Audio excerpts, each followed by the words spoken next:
안녕하세요, 여러분. 오늘도 함께 성경 속으로 깊이 들어가 보는 시간, 유튜브 성경 공부에 오신 걸 환영합니다. 오늘 우리가 함께 묵상할 본문은 누가복음 8장 43절부터 48절까지의 말씀인데요. 12년 동안 혈루증을 앓던 여인의 이야기는 성경에서 가장 짧지만 강력한 믿음의 이야기를 담고 있습니다. 이 여인의 인생은 오직 고통과 소외, 그리고 절망으로 채워져 있었지만 예수님의 옷자락을 향한 한 번의 손짓으로 완전히 바뀌게 됩니다. 그녀는 군중 속에서 자신의 존재를 감추려 했지만 예수님은 그녀를 부르셨고 따라 내 믿음이 너를 구원하였다는 놀라운 말씀으로 그녀의 몸과 마음 그리고 삶 전체를 회복시켜 주셨습니다. 오늘 우리가 이 말씀을 통해 깨닫게 될 것은 단지 육체의 병을 고치는 것이 아니라 믿음이 우리 인생에 어떤 놀라운 변화를 일으키는지를 목격하는 것입니다. 지금 삶 속에서 절망 가운데 계신 분이 있다면 오늘 이 말씀을 통해 다시 한번 주님께 손을 내밀 수 있는 시간이 되기를 바랍니다. 먼저 누가복음 8장 43절부터 48절까지의 본문을 함께 읽어보겠습니다. 이에 12해를 혈루증으로 앓는 중에 아무에게도 고침을 받지 못하던 여자가 예수의 뒤로 와서 그 옷가에 손을 대니 혈루증이 즉시 그쳤더라. 예수께서 이르시되 내게 손을 댄 자가 누구냐? 하시니 다같이 부인할 때에 베드로가 이르되 주여 무리가 밀려들어 미나이다. 예수께서 이르시되 내게 손을 댄 자가 있도다. 이는 내게서 능력이 나간 줄 알았음이로다 하신대. 여자가 스스로 숨기지 못할 줄 알고 떨며 나와 엎드려 그 손댄 이유와 곧 나은 것을 모든 사람 앞에서 말하니 예수께서 이르시되 딸아 내 믿음이 너를 구원하였으니 평안히 가라 하시더라. 이 짧은 본문 안에는 참 많은 이야기들이 함축되어 있습니다. 이 여인은 12년 동안 혈루증이라는 병을 앓고 있었습니다. 현대의학으로 말하자면 만성자궁출혈 혹은 원인을 알 수 없는 지속적인 생리 이상으로 볼 수 있습니다. 당시 유대 사회에서는 피는 부정한 것으로 여겨졌기 때문에 이 여인은 단순히 병으로 고통받는 것에 그치지 않았습니다. 그녀는 종교적으로도 부정한 자로 취급당했고 사람들과의 접촉이 철저히 금지되었습니다. 사람들과의 대화, 가족과의 포옹, 성전에 들어가는 일, 공동체 생활 그 어떤 것도 허락되지 않았습니다. 마가복음 5장 26절을 보면 많은 의사에게 많은 괴로움을 받았고 가진 것도 다 허비하였으되 아무 효험이 없고 도리어 더 중하게 되었더라고 되어 있습니다. 즉 이 여인은 병으로 인한 육체의 고통, 재정적인 파산, 사회적 고립, 종교적 소외를 12년 동안 겪은 사람이었습니다. 세상의 모든 문이 닫혀있는 상황 속에서 그녀에게 남은 건 단 하나, 예수님에 대한 믿음뿐이었습니다. 이제 본문의 흐름을 자세히 해설해 보겠습니다. 1. 예수님의 옷자락을 만진 여인 조용한 믿음의 행동. 이 여인은 예수님의 뒤로 몰래 다가갑니다. 직접 말씀드리거나 앞에서 호소하지 않았습니다. 그저 그 옷자락만이라도 만질 수 있다면 나을 수 있을 거야 라는 믿음을 가지고 접근합니다. 여기서 우리는 아주 중요한 사실을 보게 됩니다. 예수님의 옷자락에 능력이 있었던 것이 아니라 그 옷자락을 만지는 믿음의 능력이 있었던 것입니다. 예수님은 누구든 자유롭게 다가갈 수 있는 분이셨지만 이 여인에게는 그것조차 너무 어려운 일이었습니다. 그래서 그녀는 조용히 남몰래 뒤에서 손을 내밀었습니다. 하지만 그 손끝은 간절했고 예수님은 그 믿음의 손길을 느끼셨습니다. 누가 내게 손을 댔느냐? 군중이 밀려드는 상황 속에서 예수님은 갑자기 걸음을 멈추시고 물으십니다. 누가 내게 손을 댔느냐? 제자들은 의아해합니다. 주님, 이렇게 많은 사람들이 밀고 당기는데 누가 손을 댔는지를 어떻게 아십니까? 하지만 예수님은 말씀하십니다. 내게서 능력이 나간 줄 알았노라.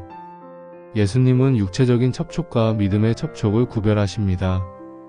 수많은 군중이 예수님 주위에 있었지만 그 가운데 능력을 끌어낸 사람은 단 한 명, 믿음으로 손을 댄 여인뿐이었습니다. 여기서 우리는 오늘날 우리의 예배, 기도, 찬양을 돌아보게 됩니다. 나는 정말 믿음으로 주님을 만지고 있는가? 아니면 그저 수많은 군중 속의 한 명처럼 예수님 곁에만 서 있는 것인가? 3. 따라 내 믿음이 너를 구원하였으니 가장 감동적인 장면이 등장합니다. 예수님께서 여인을 바라보시며 말씀하십니다. 딸아, 내 믿음이 너를 구원하였으니 평안히 가라. 예수님은 이 여인의 병만을 고치신 것이 아닙니다. 그녀의 삶 전체를, 그녀의 존재를 회복시키셨습니다.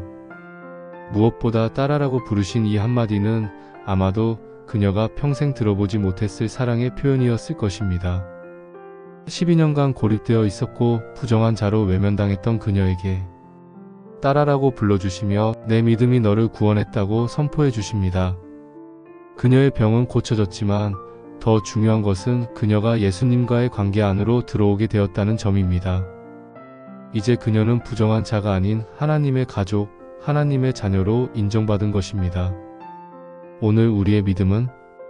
이 이야기는 단지 과거의 한 사건이 아닙니다. 오늘 우리 모두가 이 여인의 자리에서 다시 믿음을 점검해 볼 수 있습니다. 1. 우리는 지금 어떤 병을 앓고 있습니까? 물리적인 질병만이 병이 아닙니다. 우리는 죄책감, 외로움, 중독, 절망, 정체성 상실, 인간관계의 파괴, 우울감, 무기력함 등 수많은 보이지 않는 병을 앓고 있을 수 있습니다.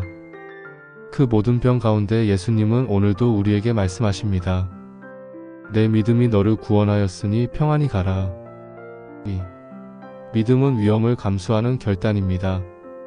이 여인은 예수님의 옷자락을 만짐으로써 목숨을 걸었습니다. 자신의 부정함을 숨기고 군중 사이로 들어가는 것은 율법에 위반되는 일이었고 발각되면 돌에 맞아 죽을 수도 있었습니다. 하지만 그녀는 그것보다 예수님을 향한 믿음을 선택했습니다. 우리의 믿음도 마찬가지입니다. 때로는 세상의 눈총을 감수해야 하고 주님을 따르는 길이 좁고 험해 보일 수 있습니다. 하지만 그 길 끝에는 딸아, 아들아라고 부르시는 주님의 음성이 기다리고 있습니다. 3. 예수님은 우리를 누구냐? 가 아닌 누구로 부르느냐? 로 정의하십니다. 세상은 우리의 과거, 실패, 상처, 질병, 실수로 우리를 정의합니다. 하지만 예수님은 그렇게 보지 않으십니다. 우리를 따라 아들아라고 부르시고 우리의 믿음을 보시며 말씀하십니다. 내가 나를 만졌구나. 내가 나를 믿었구나. 나는 너를 안다. 이 음성을 듣는 사람은 더 이상 외롭지 않습니다. 더 이상 실패자가 아닙니다. 우리는 하나님의 자녀입니다. 사랑하는 여러분, 오늘 이 짧은 본문을 통해 우리에게 주시는 하나님의 메시지는 분명합니다. 아무리 긴 고통의 시간도, 아무리 깊은 절망도 예수님의 옷자락을 만지는 그 믿음의 손끝 앞에서 변화될 수 있다는 것입니다. 12년 동안의 고통이 단 한 번의 만짐으로 회복되었습니다. 하지만 그 만짐은 결코 가벼운 손짓이 아니었습니다. 절망 끝에서 피워낸 간절한 믿음의 행동이었습니다. 오늘 여러분의 인생에도 예수님의 능력을 끌어당기는 그 손끝의 믿음이 회복되기를 소망합니다. 지금 그분의 옷자락이 여러분 곁에 있습니다. 믿음으로 손을 뻗어 만져보십시오. 그리고 그분의 음성을 들으십시오. 딸아, 내 믿음이 너를 구원하였으니 평안히 가라. 기도하시겠습니다. 주님, 오랜 시간 혈루증으로 고통받던 여인처럼 우리도 인생 속 깊은 상처와 고통 속에 살고 있습니다. 사람들은 우리를 몰라주고 우리 스스로도 자신을 부정하고 있었지만 주님은 우리를 따라 아들아라고 부르십니다. 오늘 그 음성 앞에 우리도 믿음으로 손을 내밉니다. 주님의 능력을 간절히 사모합니다. 우리의 믿음을 받아주시고 주님의 옷자락을 붙드는 그 손의 능력을 허락하여 주시옵소서.